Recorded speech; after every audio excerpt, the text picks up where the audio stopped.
everybody, this is Gary Vaynerchuk, host of Wine Library TV, and we're doing this kind of fun little informal series where we're gonna yap with some peeps in the wine world. I'm gonna let them introduce themselves, so why don't you talk to the Vayner Nation out there, tell them who you are, and a little bit of how you got into the wine game. Well, my name is Jason Moore. I'm the winemaker and founding partner of Modus Operandi Cellars here in Napa Valley. Spell that. Modus Operandi. Nice. Spelling bee kids, take that. That's right. Nice. What does it mean? It's Latin for method of operation, or the way in which one does something. I see. So, cool. A lot of people ask, why did you call it Modus Operandi?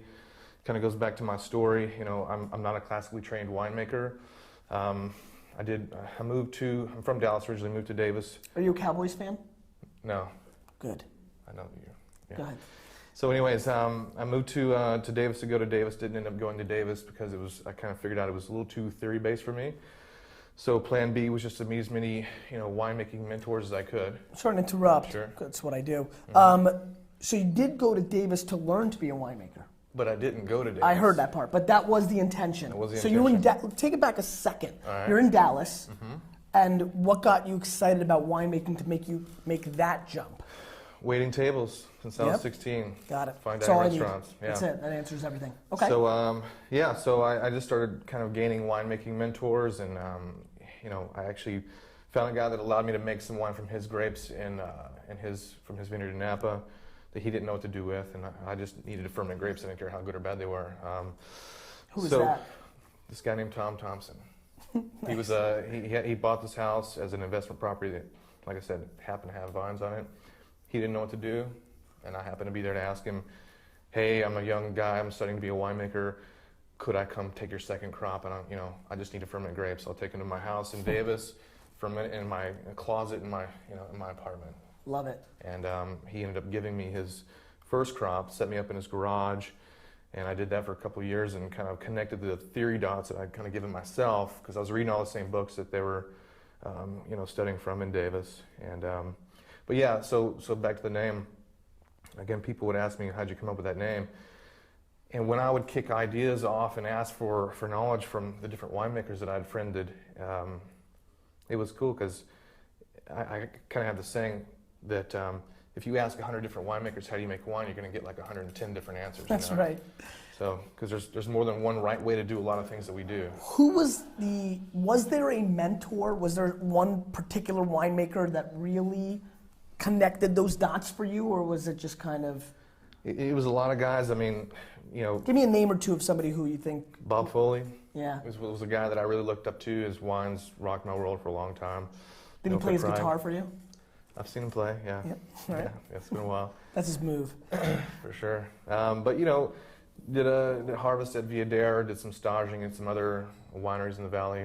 Steve Legier taught me how to prune vines on his vineyard up on Mount Veeder. And I just started the brand in 2004. Honestly, kind of faked it till I made it. You know what I mean? Sure. I mean, I had That's ideas rule, right? of what I wanted to do, but for sure, I like the fact that I didn't go and take the traditional approach to the education. I feel like I'm not, stuck in a box. Yeah, programmed or, Sure. I don't, nothing that I do is all that safe. And I feel like my wines are, Adventurous? they show that. Absolutely. Yeah. And so what are you making these days? Modus Operandi Cab is my flagship wine. Where's the fruit come from? Mostly from the Mary Roca Vineyard down in Coombsville, Mm-hmm. Yeah. but I get some stuff from Oak Knoll as well, and then most recently from Calistoga.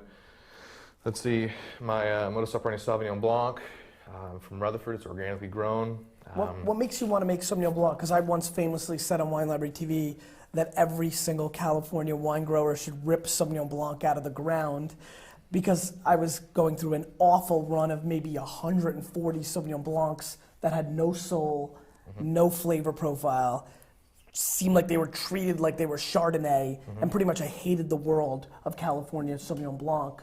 What makes you passionate about it? It gives me an opportunity to kind of geek out on the particular variety, Are you a fan of the variety? I am, yeah. And I took on the task in my mind when I decided to make Sauvignon Blanc that I wanted to compete with the best of the best. Loire Valley and all that? No. No? Because we're in California. So the best within California. Yeah. So whether that was... It has a little bit of New Zealand soul to it. Okay. In a certain way, because I use a combination of two specific yeast strains that co-ferment together to kind of increase the thiol production in the wine. So you get more like tropical aromatic situation going on. So what's the best of the best for you in California? Spotswood? Spotswood, of course, Arahu, the Peter Michael, Primadi, Crocker Star. You know. Yeah, hammocks, ribbon stuff. Absolutely, yeah. Awesome, okay. So you'll try that later today. Yeah, let's try that. Do you have that with you? No. Well, we could, but someone would have to. No, we're not going to make them run. Well, you did bring wine. I saw you walked in with wine, and I'm trying to not make these too long. So what did you bring?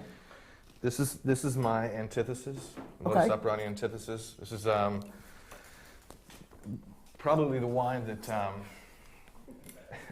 Probably the wine that... Well, it's absolutely the wine that I hope to be known for someday in the wine world. And is this a red blend? Yeah, kind of. You mean there's some white in it? No. Oh. Meaning the word antithesis is Latin for the exact opposite. Okay. So my story as a winemaker is not like a lot of guys that made $1 jillion somewhere else and then settled to the valley to have a vanity brand. This is, the whole brand Modus Operandi is a passion project of mine. I'm a poor guy. I'm like I said, a waiter from Dallas, dude. I didn't come here with a lot. So this wine, and I hope this doesn't run too long because I know we're pressed on time. Don't worry, we're editing out almost everything you say, so please don't stress it. I'm joking. Go ahead. I'm joking. I'm totally joking. Well, I'll give you the quick bullet points on this You wine. made 75 cases. 75 What's cases. suggested retail? $95. Okay. I only make it advantages that the timing of these specific actions work out. So I'm not making an 08 or an 09. So it's pretty rare. But anyway, 2006 the wine was born, and it was a complete serendipity in how I even figured out how to do it.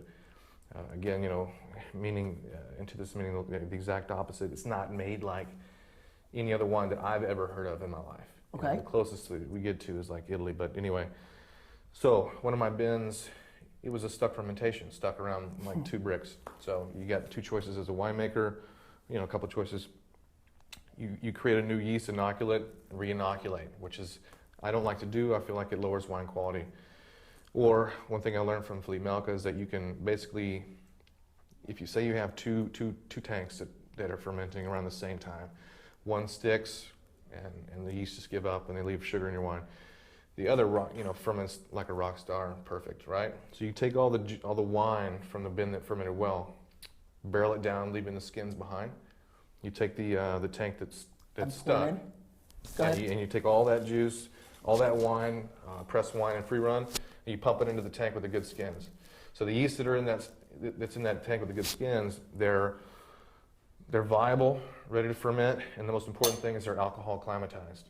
Interesting. So they will generally take care of the rest of that fermentation and solve your problem. Classically and historically, Cabernet goes on Cab skins, Merlot goes on Merlot skins. I didn't have any of the like skins available at the time because I make such small quantities of wine. I make like less than 1,000 cases of wine a year, so it's tiny. So I did it with what I had available that worked out for timing, and I totally wrote the wine off. I was like, whatever, I'll just use it for So what was the topping. blend? What was the juice and what were the skins? Getting there, buddy. I'm sorry, I'm an impatient kind of character. Go ahead. So but when I went through and tasted Plus the wine Paul in barrel, walked in and now he's like hovering and he's like gonna fight you if you don't wrap this story up. Go ahead.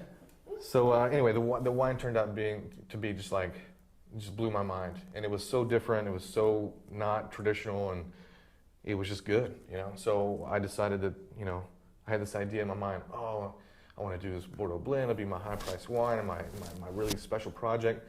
But then when this wine presented itself, I was like, opportunity. Everyone has a high, expensive Bordeaux blend. This wine will set me apart. It's completely unique. It's not like any other wine. It is a pretty cool story. So what were the grapes? I don't usually tell people that. Is that right? It's a secret? Like 37 people know? I only tell people when I'm drinking it, so I'll Okay. go ahead Let's drink it. Cheers, man. Yeah. It's a really tremendous story and very much sings true to things I believe in. So you coming out here and doing your thing is pretty damn cool. Are you working on some other projects outside of yours? I do. Do you do winemaking for people? Yes, I do. I I guess I would say my primary job is a winemaking consultant. So I have 5 clients. I make Pinot Noir for Coleman Nicole. I make a little Cabernet and Sauvignon Blanc for Troubadour Cellars. Okay. I make a really cool project down in the Agora Hills in Malibu. They have vineyards down there. Yeah, so I I'm make familiar. Cab Syrah, Viognier, Merlot for those guys called Cielo Farms, which their wines are really cool. Pullum Cellars here in Napa. We do Cab and Cab Franc blends, mostly from the Crocker Star Vineyard. Yep. And let's see. And then Modus. Oh, that's Very 4. cool. There's one more. You're missing one? I'm missing one. We'll edit it in. I'm nervous. You make me nervous. Am I making you nervous? Not really. Yeah. I drank a little before I got here. Is that what it is? It's not nerves. It's No. it's the buzz. It's the buzz. It's the buzz. What did you drink?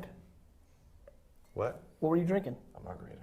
I knew it. I knew it wasn't wine. I'm a Texan, dude. I should have bet on it. It I'm would have a made me Texan. seem so much cooler. Well, this is really interesting. I mean, I do. It's funny. I do. There's almost like a raisiny kind of component to this that I like on the back end. Lit Tower Chardonnay. Lake Tower Chardonnay. Lit Tower. Lit Tower. Very small Beckstoffer Vineyard, Carneros. It's awesome Chardonnay. Oaky. Somewhat. Yeah. You don't like the Oak Monster. I'm scared crapless of the Oak Monster. But it's kind of, it's got a nice balance. No, I like, listen, oak in its spots is right. All right, great wine, very intriguing guide to pay attention to going forward. How old are you? 25? Yes. Yes, 25 years old, amazing up and coming winemaker. Hey, thanks for being on, man. My Good luck pleasure. to you, man. This is really interesting. Thank you.